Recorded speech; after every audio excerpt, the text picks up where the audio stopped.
जो lower middle class है, यानी मिडिल क्लास से भी नीचे का हिस्सा, जो शुरुआती हिस्सा है, जो मिडिल क्लास में सिर्फ आया हुआ है, वह अपर मिडिल क्लास यानी अपने से अमीर को देखकर उसकी नकल करने के चक्कर में इतना इन्वेस्टमेंट कर डालता है, इतना पैसा फूकता है कि उसके ऊपर इतने कर्जे हो जाते हैं कि वो ज़िंदगी भर सिर्फ मशीन के रूप में काम करता रहता है।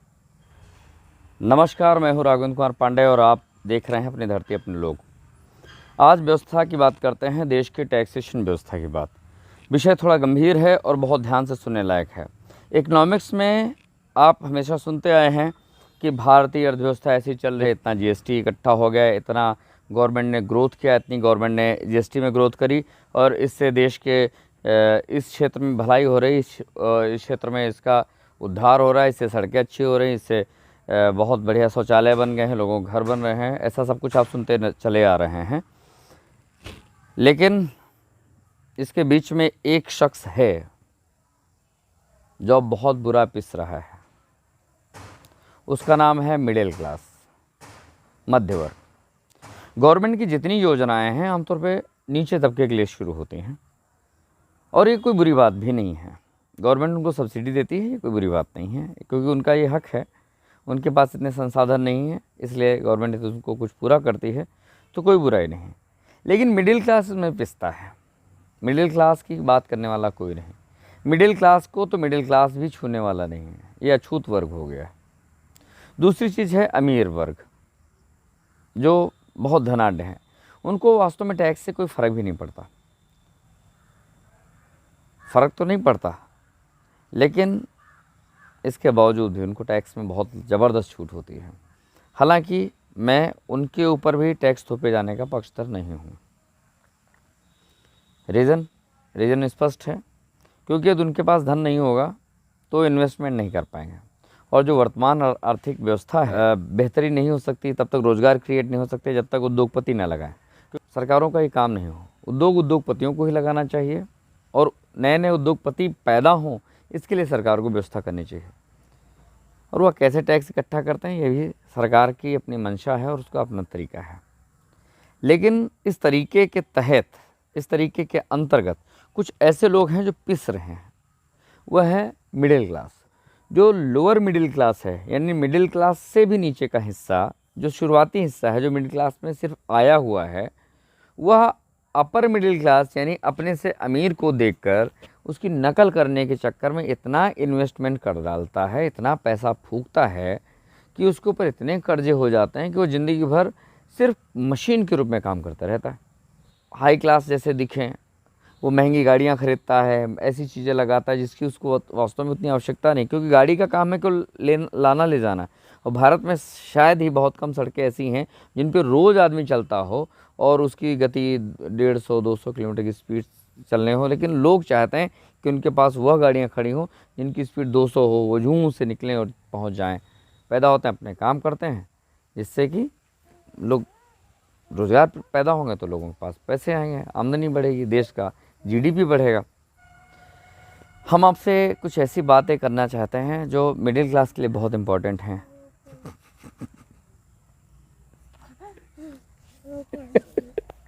इतने सीरियस टॉपिक पे इतने सीरियस लोग आ जाते हैं, पूछो नहीं भाई।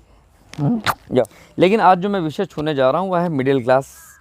क्या मिडिल क्लास आपकी आमदनी का जरिया और ज़्यादा हो सकता है? यदि गवर्नमेंट इस तरीके से सोचे, इस तरीके से विचार करे, तो मुझे लगता है देश में ज़्यादा ग्रोथ होगी। आम तौर पे मिडिल क्लास परेशान रहता है, वो टैक्स, लोन और कैसे अपने आप को हाई बनाए, कैसे क्या करे, इसमें लगा रहता है। और उसके बाद जो खर्च होते हैं, जो भी पैसा आता है, वो सब लगभग खर्च हो जाता है। ऐसी स्थिति में वह दिखता तो अमीर जैसा है, लेकिन अमीर होता नहीं है।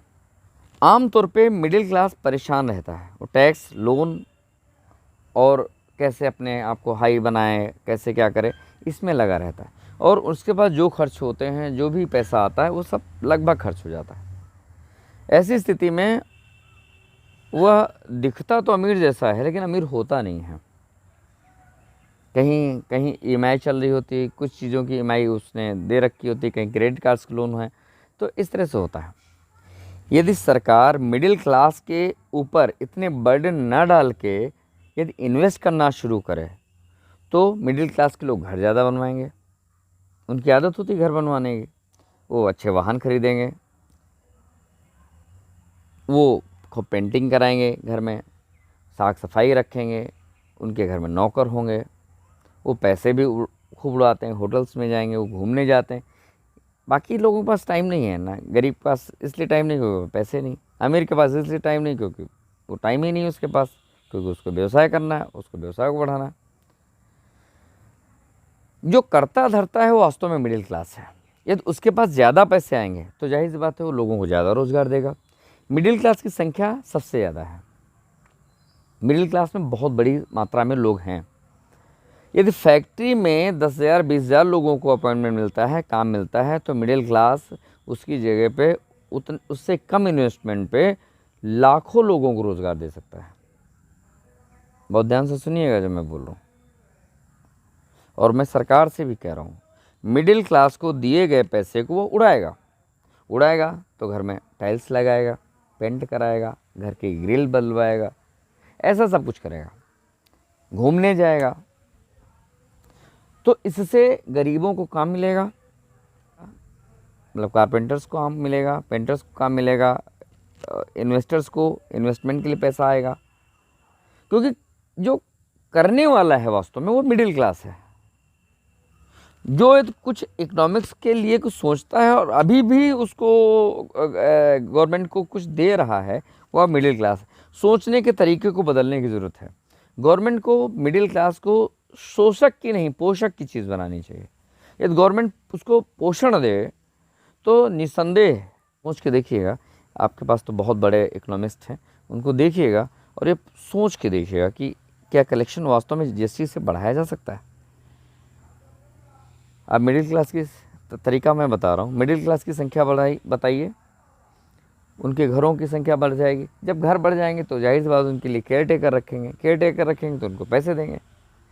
इस तरह से बहुत से रोज़गार ऐसे हैं जो बढ़ सकते हैं। सोच के देखिएगा, यदि मिडिल क्लास को जरा भी सरकार संबल देती है तो, चूँकि मिडिल क्लास की तो आदत है खर्च करना, यानी मिडिल क्लास जो है ओवर जब खर्च करेगा तो वह पैसा गरीब के पास जाएगा, और गरीब के पास जाएगा तो वह भी खर्च करेगा, क्योंकि उसकी भी आदत, उसकी ज़रूरतें हैं खर्च करना। और यह खर्च आएगा कहाँ से? अमीर के पास से, क्योंकि जो मिडिल क्लास जहाँ कहीं भी खर्च करेगा वह अमीर ने बनाया होगा। तो इस तरह से तीनों तत्वों का पोषण मिलेगा। आमतौर पे मिडिल क्लास गधे जैसा काम कर रहा है, सुबह से शाम तक, हो सकता है रात तक, हो सकता है कई बार ओवर टाइम के चक्कर में इतना काम कर रहा है कि वह इस समय मानसिक रोगी है, शुद्ध रूप से मानसिक रोगी हो चुका है, और कुछ नहीं। तो सरकार से और जो वित्त मंत्रालय के अधिकारी हैं जिनको वित्तीय समझ है, वह इस विषय पे सोचें और गंभीरता से विचार करें। यह कोई आसान चीज़ नहीं है। इस तरीके को अपनाकर आप न केवल देश की व्यवस्था को मजबूत करेंगे, मिडिल क्लास ज़्यादा इम्पोर्टेंट होना चाहिए आपकी निगाह में, क्योंकि इससे ऊपर का भी पोषण यानी उच्च वर्ग का पोषण होगा, फैक्ट्रियों को काम मिलेगा। फैक्ट्रियों में काम कौन करेगा भाई? फैक्ट्रियों में तभी तो काम होगा ना जब मिडिल क्लास उसके लिए डिमांड करेगा। कोई गरीब तो टाई लगाने नहीं जा रहा ना लगवाने जा रहा है, उसको लगाने का काम करता है, तो लगवाता कौन है? ये मिडिल क्लास ना। मैं एक उदाहरण दे रहा हूँ, इसके बहुत से उदाहरण हो सकते हैं। फिर आपको शराब से और इस तरह से पैसे कमाने की ज़रूरत नहीं पड़ेगी कि शराब बेचा, उससे लोग, शराब के दुष्परिणाम तो मैं देखता रहता हूँ, मैं गांव में ही टीचर हूँ, तो मैं देखता रहूँ तो लोग इतना मारते हैं अपनी बीवियों को, कह नहीं सकता। मच्छरों से बच्चे मर जाते हैं भाई, तो उनके पास भी कुछ पैसे आएंगे। अभी जो पैसे कमा रहे हैं वो तरीका ठीक नहीं है। आमतौर पे वो कहीं खोमचा लगा रहे हैं, कहीं कुछ कर रहे हैं। मैं ये नहीं कह रहा उसको लगाना ठीक नहीं है, उसको लगाना चाहिए, लेकिन ये इस तरह से नहीं। करके देखिए एक बार, इसके लिए अच्छे से प्लान बनाइए। और मैं सरकार के सभी अधिकारियों से यह विनम्र अनुरोध करता हूँ कि वह इस तरह के विषय वस्तु को सोचें कि मिडिल क्लास को धनाढ्य बनाने से क्या वास्तव में उनकी जीडीपी या उनकी आमदनी बढ़ेगी या नहीं। मैं यह वीडियो स्पष्ट समझिए सरकार के लिए बना रहा हूँ। मिडिल क्लास अमीर होगा तो आप भी अमीर हो जाएंगे। बहुत बहुत धन्यवाद। नमस्कार।